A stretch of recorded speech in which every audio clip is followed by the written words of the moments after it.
नमस्कार, रूहिका शर्मा चैनल में आप सभी का स्वागत है। आज की हमारी जो कहानी है वो हरिशंकर परसाई जी द्वारा रचित परिवार है। तो चलिए कहानी शुरू करते हैं। ज्योतिषियों ने मेरे पिता को बताया कि लड़के के ग्रह ऐसे पड़े हैं कि पुलिस इंस्पेक्टर बनेगा। अंग्रेजों के शासनकाल में गांवों, कस्बों और कुनबों, इन्हीं में मनुष्यता का सर्वोच्च शिखर पुलिस थानेदार होता था। वह राम भी होता था और कृष्ण भी, मर्यादा पुरुषोत्तम भी और लीलामय भी। मेरे फुफेरे भाई हेड कांस्टेबल थे, मगर क्या रौब था। लोगों को लोकतांत्रिक अधिकार नहीं थे, जो अधिकार साम्राज्यवादी सरकार ने दिए थे उनकी भी जानकारी लोगों को नहीं थी, चेतना भी नहीं थी। इसीलिए पुलिस का इतना दबदबा था। मेरे पिता लकड़ी के कोयले का धंधा करते थे और बाहर कोयला भेजने का रेलवे वैगन जल्दी पाने के लिए पुलिस स्टेशन मास्टर को घूस खिलाते थे। वो खुद बाहर से आते तो रेल टिकट नहीं लेते थे, मैं भी बिना टिकट आता था। मेरे पिता की घूस खाने वाले बाबू थे ना सब, तो पिता की नज़र में आदर्श नौकरी रेलवे बाबू की थी।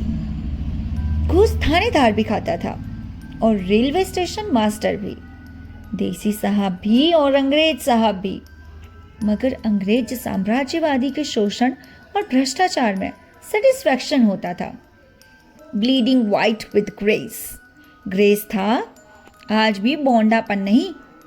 अंग्रेज साहब ये नहीं कहता था पिपरिया से एक बोरा अच्छी दाल लेते आना, नहीं, too crude, these patchy natives, I am English. तो साहब को बड़े लोग डाली लगाते थे। डाली में फल, फूल, मेवे, इसके साथ कुछ रुपये भी। साहब बोलता था, टॉम सेब गोपाल दास आदमी अच्छा है, नाइस मैन, हमको पसंद है। ग्रेस था साम्राज्यवादी में इस तरह का, the viceroy in council too is please to confirm the sentence of death, please to confirm. London में छपे क्लासिफाइड डॉक्यूमेंट्स के पोथों में ऐसे नमूने मिलेंगे। क्या बनूं, ये बात तब उठी जब मैं मैट्रिक में था। उसके पहले की पृष्ठभूमि बता दूं। मेरे पिता 3 भाई थे, ब्राह्मण थे पर पौरोहित्य नहीं करते थे। उनकी मौसी मालगुजार थी, यानी मालगुजार परिवार के थे, पर कानूनी हिस्सा मालगुजारी में नहीं था। इसका मतलब है कि बुनियादी नहीं था। मौसी ने खेती दे दी होगी, घर थे नहीं, यानी आश्रित थे। किसी कारण मौसी के बेटे से झगड़ा हुआ। मेरे बड़े दादा ने मुझे बताया कि इस मंझले श्याम लाल ने लठ चल दिए और हम लोग गांव से उखड़ गए। बड़े दादा कहते थे 5-6 गांव थे, हम ब्राह्मण हैं, वैसे ही मजे में रह लेते। आधी शताब्दी से पहले की बात है ये। तब ब्राह्मण को श्रद्धालु गांव वाले पाल लेते थे, पौरोहित्य ना करे, सिर्फ चंदन लगाया करे तो भी पाल लेते थे। जनेऊ और चंदन बड़ी पूंजी थी, ये सुरक्षा कवच भी थे। बेचन शर्मा उग्रे ने किसी पौराणिक कथा कहानी में लिखा है कि ब्राह्मण देवदत्त किसी स्त्री के घर से व्याभिचार करके निकले तो बाहर लोग लाठियां लिए मारने को खड़े थे। देवदत्त ने झट मिर्जई में से जनेऊ निकालकर बताई तो लोगों ने कहा, जाने दो, ब्राह्मण है। शायद किन्हीं ने देवत्य को अपने घर पर पधारने का निमंत्रण दिया हो। मैंने भी एक वाक्य देखा था।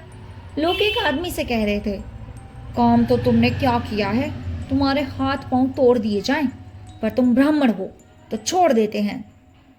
ब्राह्मण ने उच्चतम बौद्धिक स्तर पर और निम्नतम भिक्षाटन के स्तर पर धंधा जमा कर रखा था। इतिहास में ब्राह्मण ने चिंतन किया, तत्व ज्ञान दिया, पर क्षत्रिय भी पीछे नहीं रहे। ब्राह्मण और क्षत्रिय का शस्त्र और शास्त्र दोनों में संघर्ष हुआ।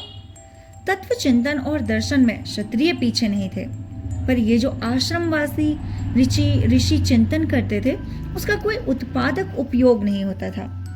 कारण जो श्रम करके उत्पन्न करते थे उन्हें इन्हीं ब्राह्मणों ने नीची जाति का करार कर दिया और उनमें से कोई संपर्क नहीं रहा। अब उन्हीं में से क्या हुआ कि चिंतन अलग, श्रम अलग, ये कर दिया गया कोई तकनीक विकसित नहीं की उन चिंतकों ने, हल के फल तक को सुधार नहीं किया।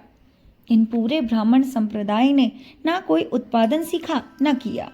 ये समाज के आध्यात्मिक आवश्यकता की पूर्ति करते थे और समाज इन्हें सम्मान के साथ पाल लेता था, पर अध्यात्म अनुत्पादिक था।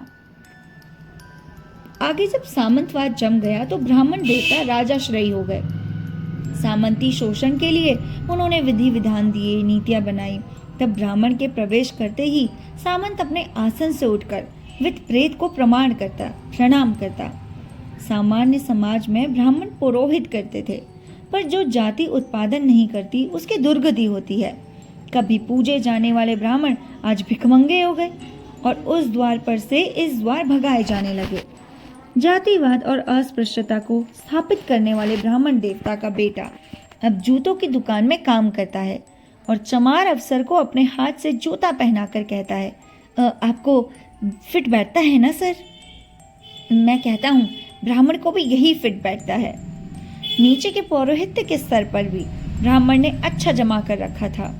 तरह तरह के पर्व, पूजा, अनुष्ठान, मुंडन, कंछेदन, लग्न आदि तो थे ही। ब्राह्मण ने अच्छा माल खाने की एक नई तरकीब इजाद कर ली थी। दोपहर में हमारे दरवाजे पर पंडित जी रुके। मेरे पिता बरामदे में थे। पंडित ने पूछा, कौन जाति है? पिताजी ने कहा, ब्राह्मण। पंडित जी बोले, हाँ तो बस जल पिला दो, आगे बढ़ जाएंगे। पिताजी ने कहा, दोपहर हो गई है, भोजन भी कर लीजिए। पंडित ने पूछा, कौन ब्राह्मण है आप? पिताजी ने कहा, जिझौतिया। पंडित जी ने कहा, हम कान्य कुब्ज हैं, कच्चा भोजन तो नहीं कर सकते, गैर जाति में, पक्का भोजन जरूर कर लेंगे। कच्चा भोजन यानी दाल रोटी सब्जी, पक्का भोजन यानी पूरी हलवा मिठाई।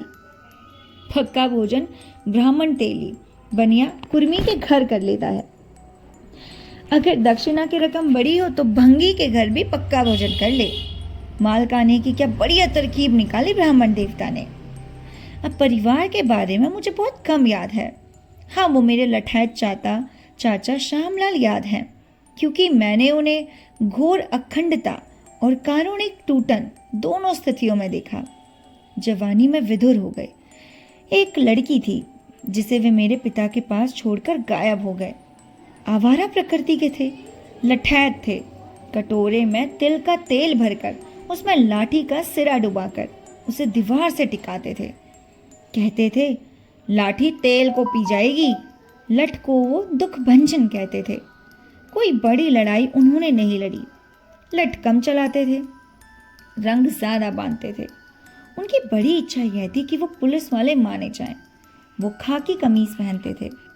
पुलिस विभाग के पुराने फुल बूट बहुत सस्ते में पुलिस वालों को ही बेच देते थे। उनके भांजे हेड कांस्टेबल खरीद लेते। हमारे दादा वे फुल बूट पहनते, खाकी शर्ट पहनते, सर पर तिरछी खाकी टोपी सजाते थे। इस तरह वो बस्ती में हाथ में दुख भंजन लेकर घूमते। किसी से कहते, हवालात में सड़ा दूंगा। किसी से कहते, जिंदगी भर जेल में चक्की चलवाऊंगा। और पुरातत्व वेदों का ख्याल रखकर कहते, जमीन में ऐसा गाएंगा कि 1000 साल तक नहीं मिलेगा। अधिकतर लोग उनके भपकियां जानते थे। कुछ पर रौब भी गालिब हो जाता। वो कहाँ रहते थे हमें पता नहीं। आवारा थे, हरफन मौला थे। कहीं मंदिर के पुजारी बन जाते, कहीं किसी सेठ के यहाँ उधारी वसूलने वाले। कभी हमारे पास आकर कुछ दिन रहते। एक बार 3 साल मेरे पिता के कोयले के भट्टे में देख रेख करते रहे। मेरे पिता ने मित्र पोस्टर मास्टर्स मेहता जी ने बिता से लिखा, श्यामलाल तो भट्टों पर बड़ी मुस्तैदी से काम कर रहे हैं। तो पिताजी ने कहा, हाँ 2 रेजा मजदूरनी खूबसूरत है। दादा अपने पुलिस वाले भांजे से खूब गप करते थे। अपने कारनामे सुनाते, मैं पढ़ने का बहाना किए सुनता रहता। एक दिन बता रहे थे, सेठ के छोटे से लड़के के गुदा स्थान से ऊपर मैंने एक गान खोज दी। गान दोनों तरफ से गड़ती थी और लड़का रोता था।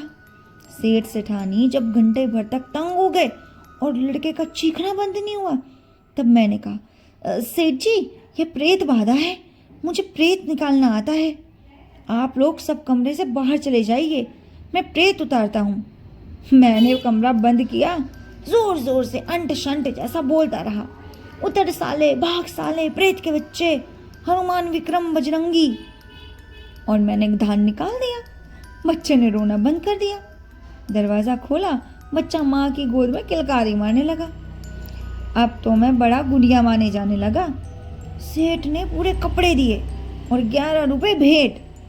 कई साल बाद 1960 में जबलपुर के घर में सामने रिक्शा रुका और उसमें से हमारे दादा, वे 80 साल के ऊपर थे मगर तगड़े थे। फुर्ती वैसी ही थी, 4-6 किलोमीटर यूं ही चल लेते, पर दोनों आंखों में मोतियाबिंद था। कहने लगे, बेटा ऑपरेशन करा के मेरी आंख ठीक करा दो। पर डॉक्टर ने मुझसे कहा कि कोई आशा नहीं है। मेरे साथ तब मेरी छोटी विधवा बहन और उसके 4 बच्चे भी थे।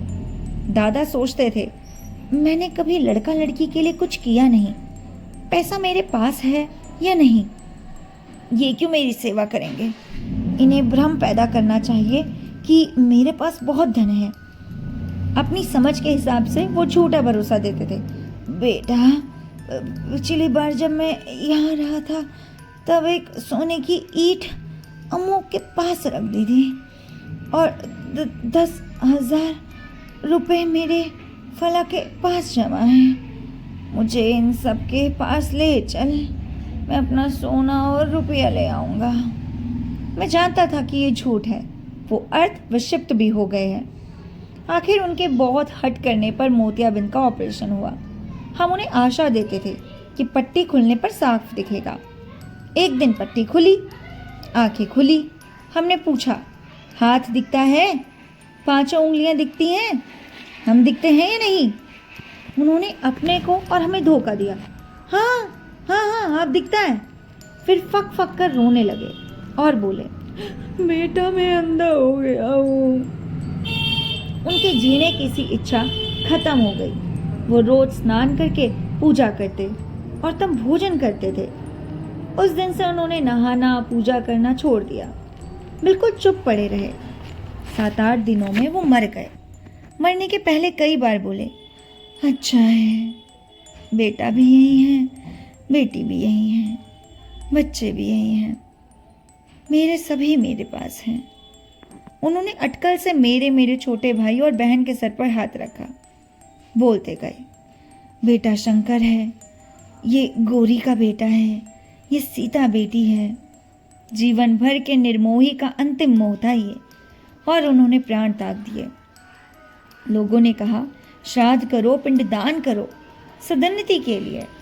मैंने कहा, सदन्नति और दुर्गति उसकी होती है और स्वर्ग या नरक वह जाता है जो सत्कर्म या दुष्कर्म करे।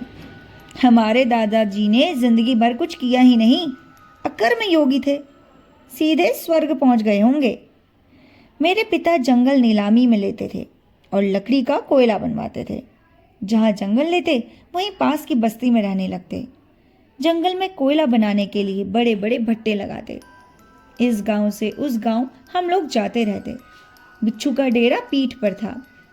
मेरे पिता मुझसे भी ऊंचे थे, तगड़े, कोशे का साफा बांधते, झर्राटीदार मूछें रखते, घोड़े पर सवारी करते, ठेकेदार साहब कहलाते थे। वो घोड़े पर साथ बिठाकर मुझे भी जंगल ले जाते। मैं सिर्फ 8 साल का था। घोड़ा अपनी पर्ची में घास खा रहा था, न रस्सी, न लगाम, न लाजान। मैं चबूतरे पर से उनकी नंगी पीठ पर बैठ गया। उसकी गर्दन के बाल पकड़ लिए और झटका लगते ही घोड़ा अपने रोज के परिचित जंगल से रास्ते पर चल पड़ा। सामने का मैदान पार कर लिया तो मुझे डर लगा। मैं उसे लौटाना चाहता था, पर लौटाना मुझे आता नहीं था। घोड़ा दौड़ने लगा, टुकड़ुक टुकड़ुक टुकड़ुक टुकड़ुक। मैंने उसे रोकने के लिए बार जोर से खींचे। इसे उसने तेज दौड़ने का इशारा समझा। वो खूब तेज दौड़ने लगा। अब बहुत तेज स्पीड हो गई। घबरा कर मैं उसकी गर्दन से चिपट गया। घोड़ा भाग रहा था और मैं चीख रहा था, बचाओ बचाओ बचाओ। आखिर मैं फिसलकर गिर पड़ा। मेरे गिरते ही घोड़ा रुक गया, मेरे पास आकर खड़ा हो गया, मुझे देखते रहा। मुझे घुटने में चोट आ गई थी। जरा देर बाद देखा कि मेरे पिता कुछ आदमियों के साथ दौड़ते आ रहे हैं। वो गुस्से में थे, पर मुझे पड़ा देखकर वो चिंतित हो गए। मुझे उसी घोड़े की पीठ पर बिठाकर घर लाया गया। यह मेरा पहला दुस्साहसिकता का काम था। आगे तो मैंने बहुत दुस्साहत किए हैं। पिता का दबंगपन मुझे अच्छा लगता था, पर वो मेरे हीरो नहीं थे। मैंने उनसे कुछ सीखा नहीं। इतना जरूर था कि मुझ में प्रेरणा आ गई कि आदमी को तगड़ा होना चाहिए। बल्कि तब वे बहुत बुरे आदमी लगते थे, जब हर इतवार को भट्टे पर काम करने वाले गोंडों को डांटते और गाली देते थे। वे उनके पैसे भी काट लेते और मुझे गोंडों के विवश पीड़ामय चेहरों को देखकर बहुत दुख होता था। माँ बाप मुझे तो बहुत प्यार करते थे। जंगल में रहने पर भी उन्होंने मेरी पढ़ाई में व्यवधान नहीं आने दिया। भाई 5-6 किलोमीटर तक दूर प्राथमिक शाला तक एक गोंड मुझे कंधे पर बिठा कर ले जाते थे। वहां 3-4 घंटे रुकता, फिर मुझे कंधे पर बिठाकर घर लौटा लाता, और ये सिलसिला पूरे 1 साल तक चला। दूसरा काम मेरे पिता ने अच्छा किया कि उसी अवस्था में मुझे रामचरितमानस के कई बार पाठ करा दिए। सुबह रामचरितमानस का कई बार पाठ करा दिया। अब मैं सुबह रामचरितमानस का पाठ करता और शाम को भगवान की आरती। यही मेरा नियम था। रामचरितमानस की छोटी मोटी दिलचस्प बातें मुझे समझ में आती थी। सुंदरकांड तो बहुत अच्छा लगता था। हनुमान जी मेरे हीरो थे। मुझे आधी रामचरितमानस कंठस्थ हो गई थी। इससे मुझे आगे भी बहुत लाभ हुए। और कहानी यहीं पर ही खत्म होती है। ये कहानी आपको कैसी लगी, इसका जवाब हमें लिखकर जरूर दें।